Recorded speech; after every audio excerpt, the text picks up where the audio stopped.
بسم الله الرحمن الرحيم. سبحان الذي أسرى بعبده ليلا من المسجد الحرام إلى المسجد الأقصى الذي باركنا حوله لنريه من آياتنا إنه هو السميع البصير. وآتينا موسى الكتاب وجعلناه هدى لبني إسرائيل ألا تتخذوا من دوني وكيلا ذرية من حملنا مع نوح إنه كان عبدا شكورا. وقضينا إلى بني إسرائيل في الكتاب لتفسدن في الأرض مرتين ولتعلن علوا كبيرا. فإذا جاء وعد أولاهما بعثنا عليكم عبادا لنا أولي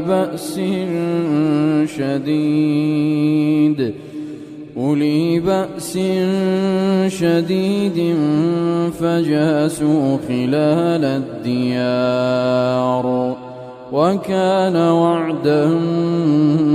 مفعولا. ثم رددنا لكم الكرة عليهم وأمددناكم بأموال وبنين وجعلناكم أكثر نفيرا. إن أحسنتم أحسنتم لأنفسكم وإن أسأتم فلها. فإذا جاء وعد الآخرة ليسوءوا وجوهكم وليدخلوا المسجد كما دخلوه أول مرة وليتبروا ما علوا تتبيرا. عسى ربكم أن يرحمكم وإن عدتم عدنا وجعلنا جهنم للكافرين حصيرا. إن هذا القرآن يهدي للتي هي أقوم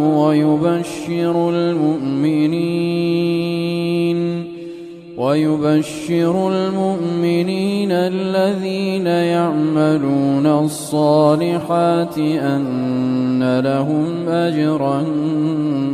كبيرا. وأن الذين لا يؤمنون بالآخرة أعتدنا لهم عذابا أليما. ويدعو الإنسان بالشر دعاءه بالخير وكان الإنسان عجولا. وجعلنا الليل والنهار آيتين فمحونا آية الليل وجعلنا آية النهار مبصرة لتبتغوا فضلا من ربكم ولتعلموا عدد السنين والحساب وكل شيء فصلناه تفصيلا. وكل إنسان ألزمناه طائره في عنقه ونخرج له يوم القيامة كتابا يلقاه منشورا اقرأ كتابك كفى بنفسك اليوم عليك حسيبا من اهتدى فإنما يهتدي لنفسه ومن ضل فإنما يضل عليها ولا تزر وازرة وزر أخرى وما كنا معذبين حتى نبعث رسولا وإذا أردنا أن نهلك قرية أمرنا متر فيها ففسقوا فيها فحق عليه القول فدمرناها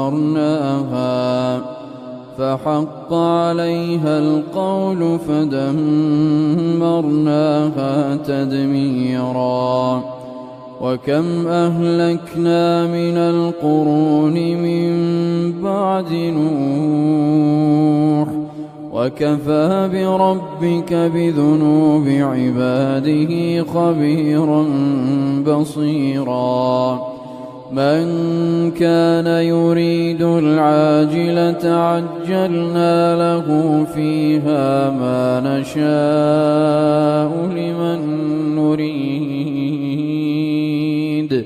ثم جعلنا له جهنم يصلاها مذموما مدحورا ومن أراد الآخرة وسعى لها سعيها وهو مؤمن فأولئك كان سعيهم مشكورا كلا نمد هؤلاء وهؤلاء من عطاء ربك وما كان عطاء ربك محظورا انظر كيف فضلنا بعضهم على بعض وللآخرة أكبر درجات وأكبر تفضيلا لا تجعل مع الله إلها آخر فتقعد مذموما مخذولا وقضى ربك ألا تعبدوا إلا إياه وبالوالدين إحسانا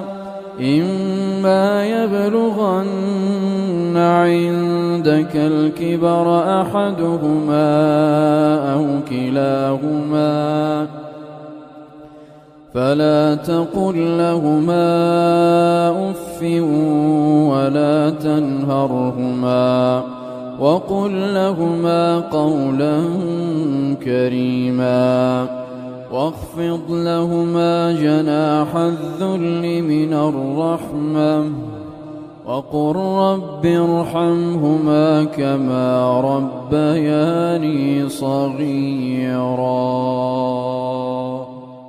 ربكم أعلم بما في نفوسكم إن تكونوا صالحين فإنه كان للأوابين غفورا وآت ذا القربى حقه والمسكين وابن السبيل ولا تبذر تبذيرا إن المبذرين كانوا إخوان الشياطين وكان الشيطان لربه كفورا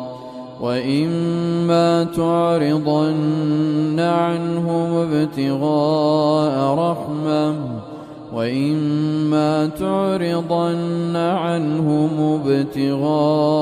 رحمة من ربك ترجوها فقل لهم قولا ميسورا. ولا تجعل يدك مغلولة إلى عنقك ولا تبسطها كل البسط فتقعد ملوما محسورا. إن ربك يبسط الرزق لمن يشاء ويقدر إنه كان بعباده خبيرا بصيرا. ولا تقتلوا أولادكم خشية إملاق نحن نرزقهم وإياكم إن قتلهم كان خطأ كبيرا. ولا تقربوا الزنا إنه كان فاحشة وساء سبيلا. ولا تقتلوا النفس التي حرم الله إلا بالحق ومن قتل مظلوما فقد جعلنا لوليه سلطانا فلا يسرف في القتل إنه كان منصورا. ولا تقربوا مال اليتيم إلا بالتي هي أحسن حتى يبلغ أشده وأوفوا بالعهد إن العهد كان مسؤولا. وأوفوا الكيل إذا كلتم وزنوا بالقسطاس المستقيم ذلك خير وأحسن تأويلا. ولا تقف ما ليس لك به علم إن السمع والبصر والفؤاد كل أولئك كان عنه مسؤولا. ولا تمش في الأرض مرحا إنك لن تخرق الأرض ولن تبلغ الجبال طولا كل ذلك كان سيئه عند ربك مكروها. ذلك مما أوحى إليك ربك من الحكمة. ولا تجعل مع الله إلها آخر فتلقى في جهنم ملوما مدحورا. أفأصفاكم ربكم بالبنين واتخذ من الملائكة إناثا إنكم لتقولون قولا عظيما. ولقد صرفنا في هذا القرآن ليذكروا وما يزيدهم إلا نفورا. قل لو كان معه آلهة كما يقولون إذا لابتغوا إلى ذي العرش سبيلا. سبحانه وتعالى عما يقولون علوا كبيرا. تسبح له السماوات السبع والأرض ومن فيهن وإن من شيء إلا يسبح يسبح بحمده ولكن لا تفقهون تسبيحهم إنه كان حليما غفورا وإذا قرأت القرآن جعلنا بينك وبين الذين لا يؤمنون بالآخرة حجابا مستورا وجعلنا على قلوبهم أكنة أن يفقهوه وفي آذانهم وقرا وإذا ذكرت ربك في القرآن وحده ولوا على أدبارهم نفورا نحن أعلم بما يستمعون به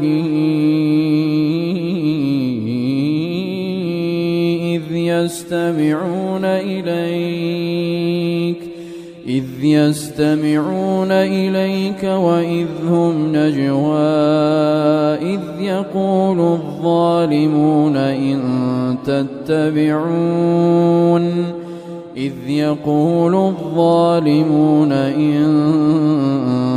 تتبعون إلا رجلا مسحورا انظر كيف ضربوا لك الأمثال فضلوا فلا يستطيعون سبيلا وقالوا أئذا كنا عظاما ورفاتا أئنا لمبعوثون خلقا جديدا قل كونوا حجارة أو حديدا أو خلقا مما يكبر في صدوركم فسيقولون من يعيدنا قل الذي فطركم أول مرة فسينغضون إليك رؤوسهم ويقولون متاه قل عسى أن يكون قريبا يوم يدعوكم فتستجيبون بحمده وتظنون إن لبثتم إلا قليلا وقل لعبادي يقولوا التي هي أحسن إن الشيطان ينزغ بينهم إن الشيطان كان للإنسان عدوا مبينا ربكم أعلم بكم إن يشأ يرحمكم أو إن يشأ يعذبكم وما أرسلناك عليهم وكيلا وربك أعلم بمن في السماوات والأرض ولقد فضلنا بعض النبيين على بعض وآتينا داود زبورا قل ادعوا الذين زعمتم من دونه فلا يملكون كشف الضر عنكم ولا تحويلا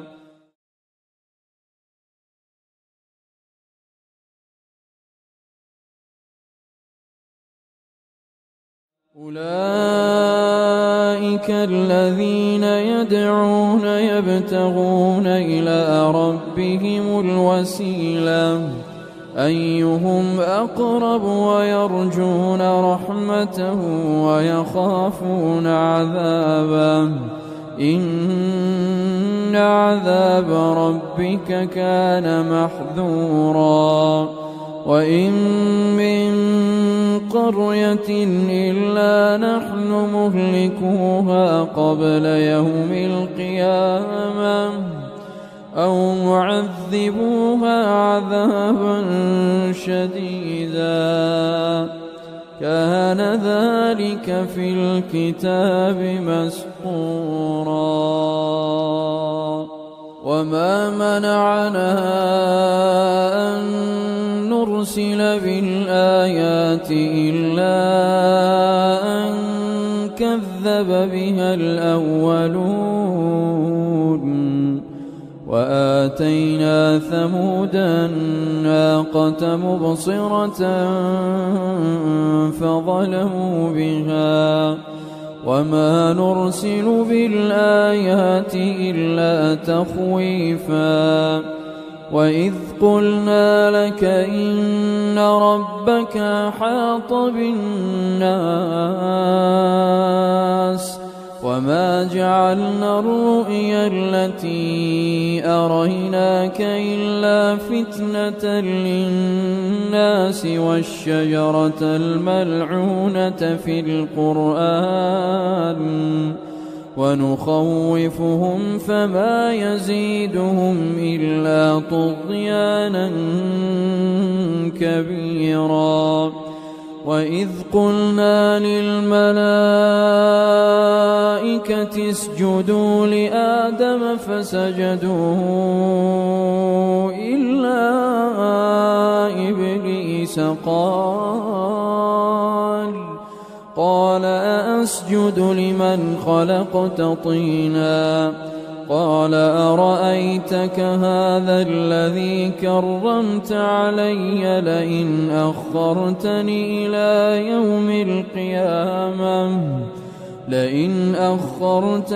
إلى يوم القيامة لأحتنكن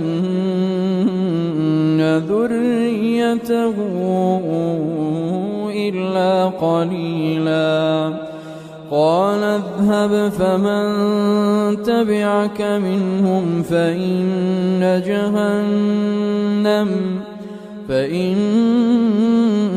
جهنم جزاؤكم جزاء موفورا واستفزز من استطعت منهم بصوتك وأجلب عليهم بخيلك ورجلك وشاركهم في الأموال والأولاد وعدهم وما يعدهم الشيطان إلا غرورا إن عبادي ليس لك عليهم سلطان وكفى بربك وكيلا ربكم الذي يزجي لكم الفلك في البحر لتبتغوا من فضله إنه كان بكم رحيما وإذا مسكم الضر في البحر ضل من تدعون إلا إياه فلما نجاكم من البر أعرضتم وكان الإنسان كفورا أفأمنتم أن يخسف بكم جانب البر أو يرسل عليكم حاصبا ثم لا تجدوا لكم وكيلا أم أمنتم أن يعيدكم فيه تارة أخرى فيرسل عليكم قاصفا من الريح فيغرقكم بما كفرتم ثم لا تجدوا لكم علينا به تبيعا ولقد كرمنا بني آدم وحملناهم في البر والبحر ورزقناهم من الطيبات وفضلناهم على كثير ممن خلقنا تفضيلا يوم ندعو كل أناس بإمامهم فمن أوتي كتابه بيمينه فأولئك يقرؤون كتابهم ولا يظلمون فتيلا ومن كان في هذه أعمى فهو في الآخرة أعمى وأضل سبيلا وإن كادوا ليفتنونك عن الذي أوحينا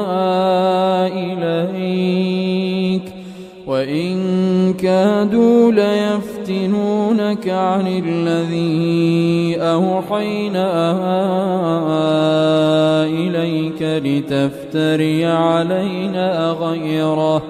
وإذا لاتخذوك خليلا ولولا أن ثبتناك لقد كدت تركن إليهم شيئا قليلا إذا لأذقناك ضعف الحياة وضعف الممات ثم لا تجد لك علينا نصيرا وإن كادوا ليستفزونك من الأرض ليخرجوك منها وإذا لا يلبثون خلافك إلا قليلا سنة من قد أرسلنا قبلك من رسلنا ولا تجد لسنتنا تحويلا أقم الصلاة لدلوك الشمس إلى غسق الليل وقرآن الفجر إن قرآن الفجر كان مشهودا ومن الليل فتهجد به نافلة لك عسى أن يبعثك ربك مقاما محمودا وقل رب أدخلني مدخل صدق وأخرجني مخرج صدق واجعل لي من لدنك سلطانا نصيرا وقل جاء الحق وزهق الباطل إن الباطل كان زهوقا وننزل من القرآن ما هو شفاء ورحمة للمؤمنين ولا يزيد الظالمين إلا خسارا وإذا أنعمنا على الإنسان أعرض ونأى بجانبه وإذا مسه الشر كان يئوسا قل كل يعمل على شاكلته فربكم أعلم بمن هو أهدى سبيلا ويسألونك عن الروح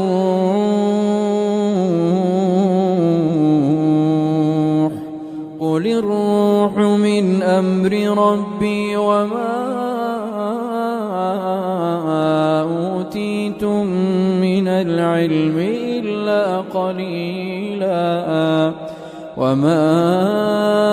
أوتيتم من العلم إلا قليلا ولئن شئنا لنذهبن بالذي أوحينا إليك ثم لا تجد لك به علينا وكيلا إلا رحمة من ربك إن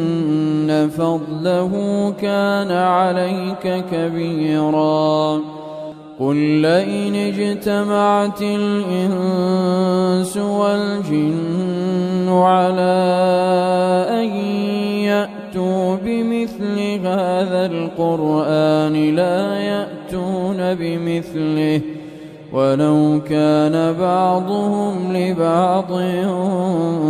ظهيرا ولقد صرفنا للناس في هذا القرآن من كل مثل فأبى أكثر الناس إلا كفورا وقالوا لن نؤمن لك حتى تفجر لنا من الأرض ينبوعا أو تكون لك جنة من نخيل وعنب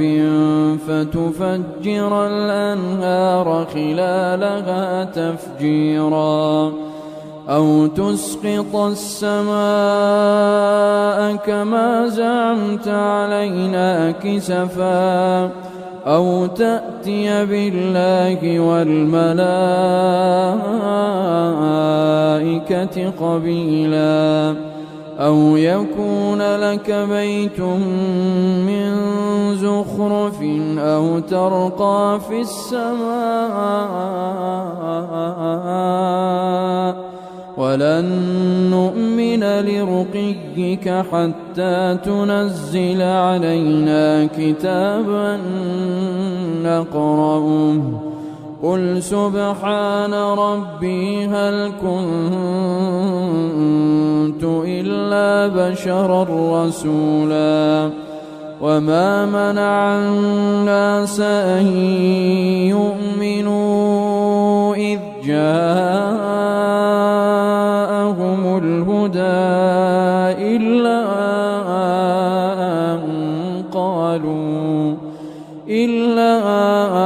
أن قالوا أبعث الله بشرا رسولا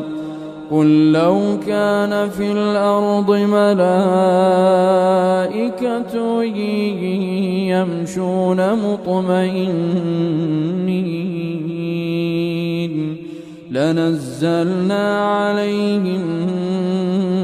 من السماء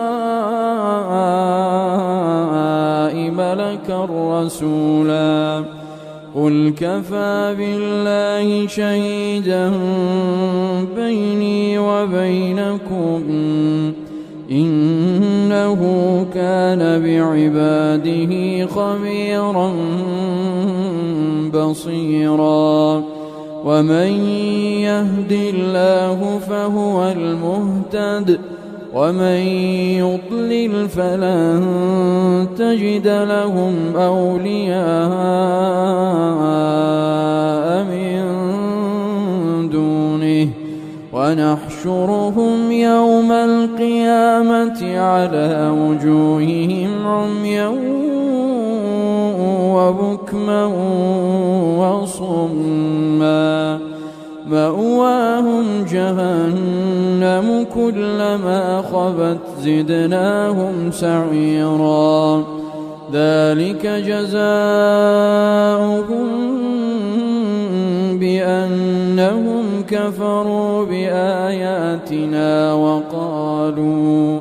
وقالوا أئذا كنا عظاما ورفاتا أئنا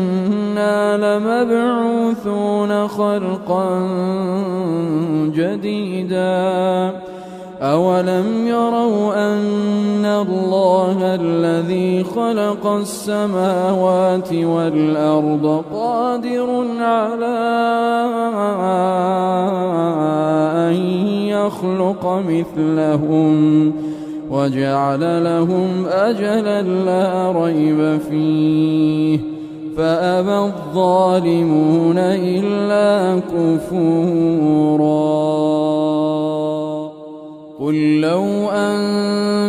تملكون خزائن رحمة ربي إذا لأمسكتم خشية الإنفاق وكان الإنسان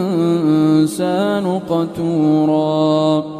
ولقد آتينا موسى 9 آيات بينات فاسأل بني إسرائيل إذ جاءهم فقال له فرعون إني لأظنك يا موسى مسحورا قال لقد علمت ما أنزل هؤلاء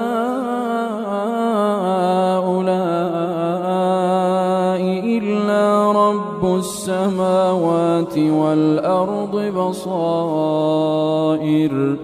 وإني لأظنك يا فرعون مثبورا فأراد أن يستفزهم